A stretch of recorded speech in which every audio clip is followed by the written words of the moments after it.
창세기 등장하는 인물 중에 여러분 잘 아시는 야곱,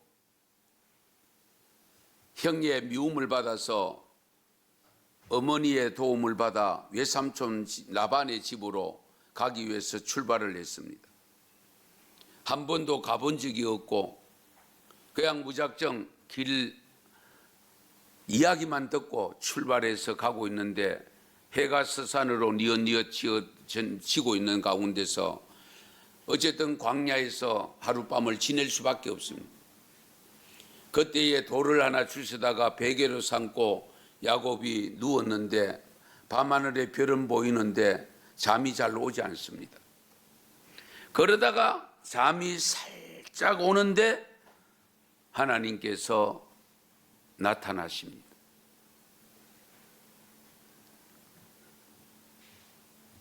꿈에 본 적 사닥다리가 하늘과 땅에 닿았는데 거기에 천사들이 오르락 내리락 하는 것을 목격하게 됩니다.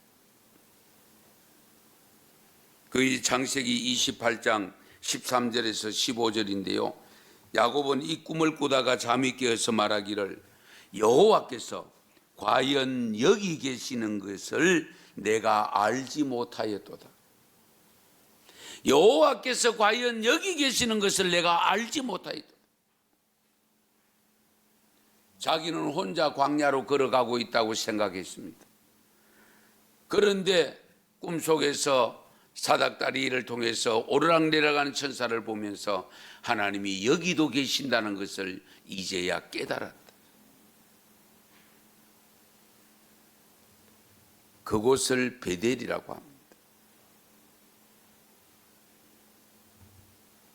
성도 여러분, 여러분이 어떤 풍랑을 만나더라도 하나님이 나를 떠나는 것은 아닙니다. 내가 하나님을 혹 떠날 수는 있을지 몰라도 하나님은 늘 곁에서 지켜보고 계십니다. 시편 139편 7절에서 10절 말씀을 보면 우리 같이 한번 읽으실까요? 내가 주의 영을 떠나 어디로 가며 주의 앞에서 어디로 피하리까? 내가 하늘에 올라갈지라도 거기 계시며 스올에 내 자리를 펼지라도 거기 계시니이다. 내가 새벽 날개를 치며 바다 끝에 가서 거주할지라도 거기서도 주의 손이 나를 인도하시며 주의 오른손이 나를 붙드시리다. 아멘. 그렇습니다. 어디를 가나 하나님은 함께하고 계십니다. 이 고백을 뒷받침해 주는 말씀이 우리 예수님께서 마지막 제자들에게 일러주셨던 말씀 마태복음 28장 20절에 볼지어다 내가 세상 끝날까지 너희와 항상 함께 있으리라. 떠나가시면서 말씀하신 거예요. 아니 떠나가시는데 뭘 항상 함께 해요? 내가 가면 보혜사 영을 보내준다. 그 보혜사 영이 너희들과 늘 함께한다. 그 영은 하나님의 영이고 그 영은 그리스도 나의 영이다. 할렐루야. 그러므로 우리 성도 여러분들도 어떤 형편에 처하더라도 하나님이 나와 함께 하시는 임재의 닻을 내리면 걱정할 거 없어요. 이 하나님의 임재의 닻을 믿고 담대하게 이겨낼 수 있는 믿음을 가지시기 바랍니다. 두 번째 내린 닻은 하나님의 목적의 닻입니다. 오늘 본문 앞에 24절을 보면 바울은 천사를 통해서 하신 하나님의 메시지를 인용하는데요. 바울아 두려워하지 말라. 네가 가이사 앞에 서야 하겠고 또 하나님께서 너와 함께 항해하는 자들을 다 네게 주셨다 하였으니 이 뭡니까? 하나님이 바울을 통한 목적이 있어요. 지금 바울이 로마에 가서 가이사 황제 앞에 서야 돼요. 그 황제에게 복음을 전해야 돼요. 그 하나님의 목적의 닻이 있기 때문에 바울을 죽일 수가 없는 거예요. 바울을 죽일 수가 없으면 결국 다른 그 성격들도 죽일 수가 없는 거예요. 같이 살아야 되는 거예요. 이런 의미에서 볼 때에 나 한 사람의 하나님이 특별한 목적을 갖고 있으면 나 때문이라도 가정이 살고, 나 때문이라도 회사가 살고, 나 때문이라도 교회가 살고, 하나님이 나를 통한 목적에 닻을 내려놓으면 내 주위에 있는 사람들도 더불어 함께 살아갈 수 있는 길이 열린다는 겁니다. 그것을 우리에게 가르쳐 줍니다.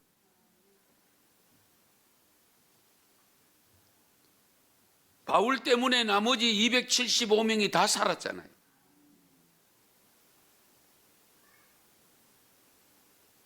이건 굉장히 중요한 겁니다.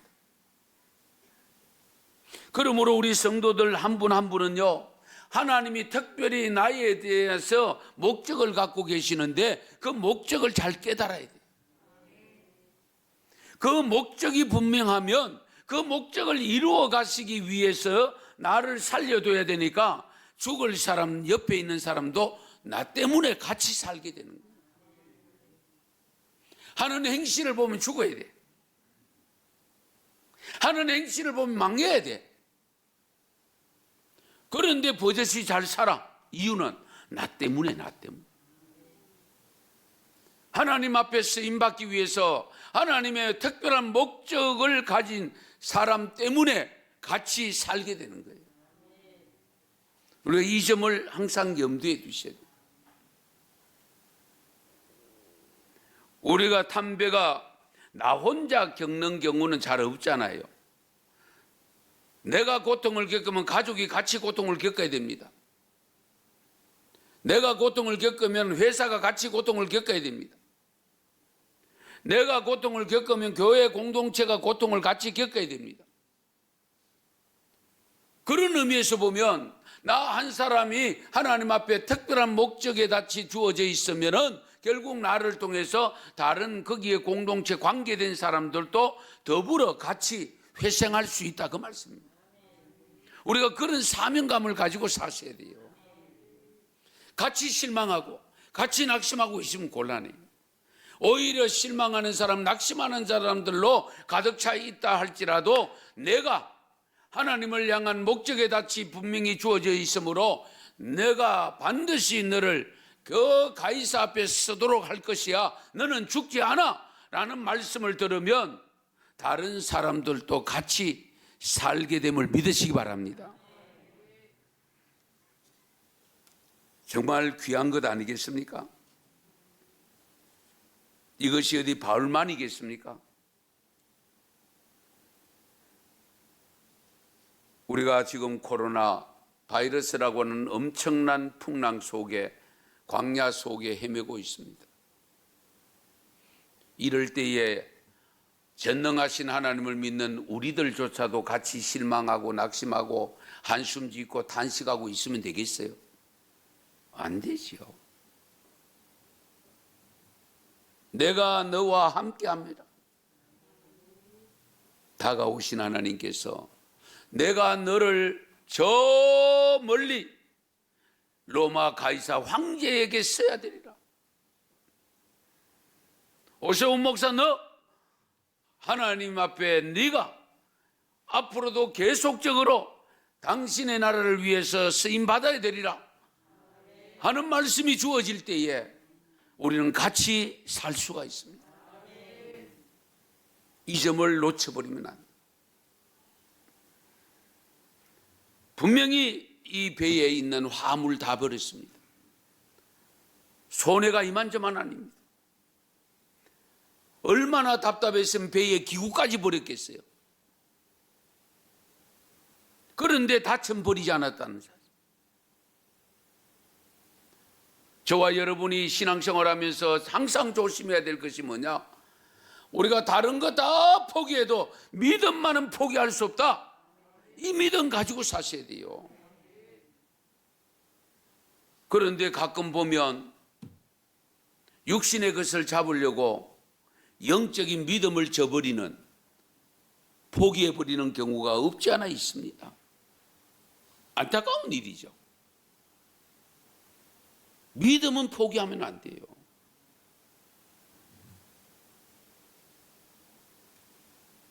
불안해하는 사람이 많고 두려워하는 사람이 많이 있다 할지라도 전능하신 하나님이 나에게 임재하셔서 목적을 둔 목적의 닻을 내렸다고 하는 것을 믿으신다면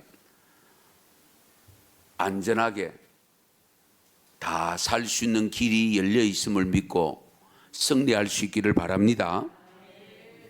세 번째 닻은 하나님의 약속의 닻입니다. 25절에 보면 그러므로 여러분이 안심하라 나는 내게 말씀하신 그대로 되리라고 하나님을 믿노라. 그대로 되리라고 하나님을 믿노라. 뭡니까? 하나님이 약속한 것은 그대로 이루어지리라고 나는 믿는다, 그 말씀입니다. 그러면 하나님은 우리와 약속한 것 반드시 지키시는 분이잖아요. 우리는 아침에 약속해 놓고 저녁에 가면 이미 약속을 어기는 경우 많잖아요. 그런데 우리 하나님은 반드시 지키시는 분입니다. 그래서 민수기 23장 19절에 보면 하나님은 사람이 아니시니 거짓말을 하지 않으시고 인생이 아니시니 후회가 없으시도다. 어찌 그 말씀하신 바를 행하지 않으시며 하신 말씀을 실행하지 않으시랴. 그렇습니다. 우리는 약속을 못 지켜도 하나님은 약속한 것 철저하게 지키시는 분입니다. 그 약속의 닻이 내려져 있으면 그 약속 믿고 가면 됩니다.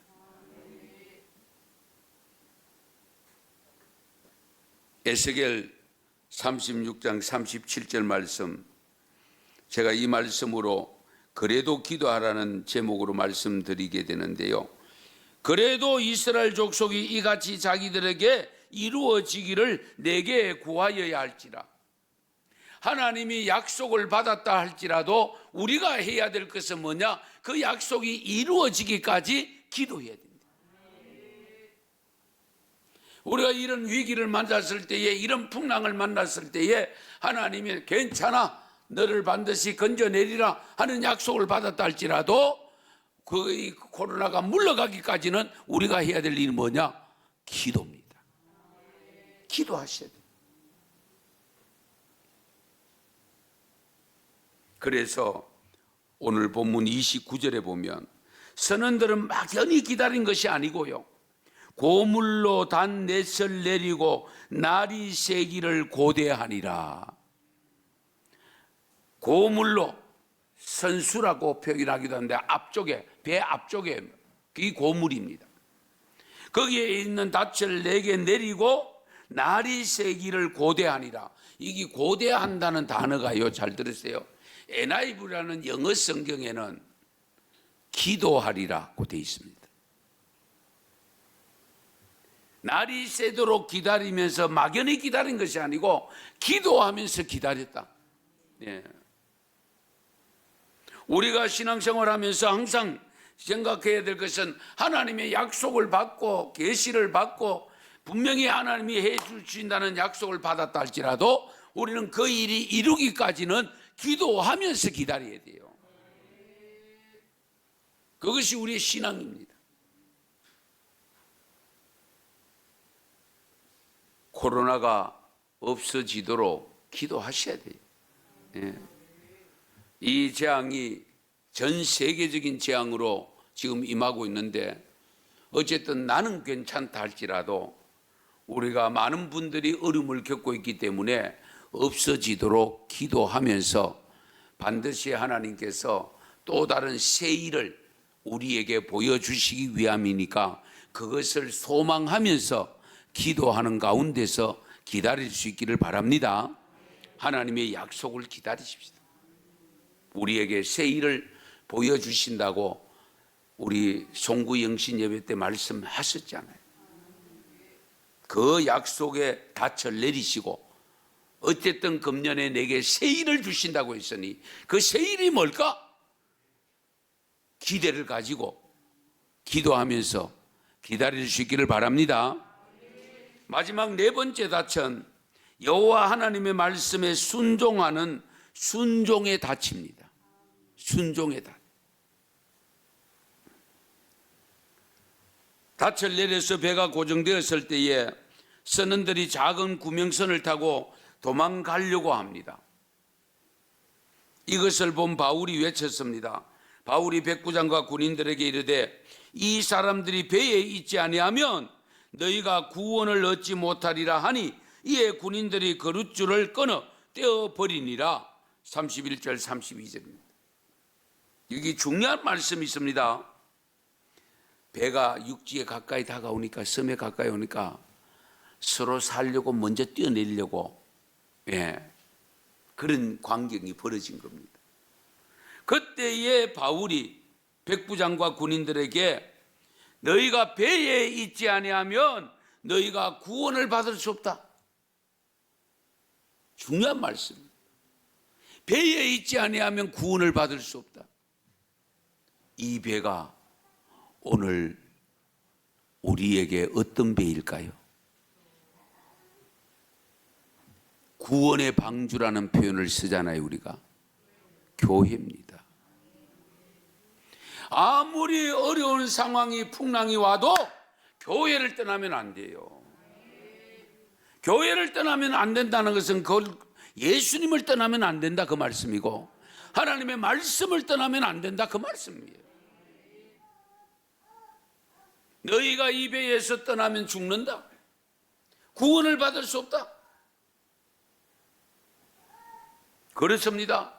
우리가 어떤 풍랑을 만나더라도 교회를 떠나면 안 됩니다. 그런데 지금 코로나 바이러스라고 하는 이 엄청난 것 때문에 우리로 하여금 자꾸 교회를 떠나게 만드는 이 엄청난 일이 우리가 다가와서 겪고 있잖아요. 잘 들으세요. 교회를 떠나면 안 돼. 주님을 떠나면 안 돼. 안절부절하지 마시고 배에 있지 아니하면 너희가 구원을 얻지 못하리라는 이 말씀을 우리는 명심하고, 그리고 바울의 말에 순종했더니 276명이 다 살았잖아요. 그렇지 않으면 먼저 뛰어내리는 사람 뛰어내리다가 휩쓸려서 수장당하거나 죽었을 수 있습니다. 34절 35절에도 보면 바울이 2주간 동안 밥을 제대로 먹지 못했음을 알고 있었기 때문에 이제 안심하라 해놓고 배에 있으라 해놓고 이제 육의 양식을 제공합니다.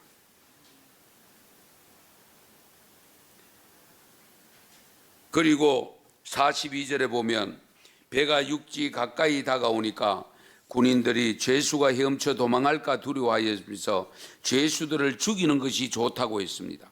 이때 백부장이 바울을 구원하려고 군인들이 뜻을 막고 헤엄칠 줄 아는 사람들을 명령을 해서 먼저 뛰어내리게 하고, 그리고 난 다음에 남은 사람들을 널조각, 이런 조각을 물건, 나무 조각 같은 것을 내리면서 그거 붙잡고 육지에 건너가도록 제시를 해서 다 살았더라고 기록합니다. 가장 중요한 것은 마지막 하나님 말씀에 순종하는 겁니다. 하나님의 말씀을 대언하는 목회자의 말에 순종함도 필요합니다. 그래서 하나님은 순종은 예배드림보다 더 중요하다고 일러줬잖아요. 만약에 바울의 말을 듣지 않고 우왕좌왕하였더라면 많은 사람이 희생당했을 것입니다. 서로가 살려고 먼저 바다에 뛰어내리고 했다면 아마 죽는 사람이 생길 수밖에 없습니다. 이렇게 바울은 하나님의 임재의 목적과 약속과 순종의 닻을 내렸더니 그 배에 타고 있는 모든 사람이 한 사람도 죽지 아니하고 다 살았다고 하는 이 사실을 우리가 깊이 헤아리셔야 됩니다. 14일 동안 제대로 먹지 못했을 때 이제 음식을 다 먹을 수 있도록 하고, 그리고 난 다음에 미를 버렸다라고 했습니다. 왜냐하면 14일 동안 굶은 상태로 배에서 떠나 헤엄쳐 나가려고 해도 헤엄은 칠 줄 안다 할지라도 힘이 없어서 힘이 부딪혀서 또 죽을지도 모릅니다. 물림이 파도의 힘이 얼마나 센지 여러분 아세요?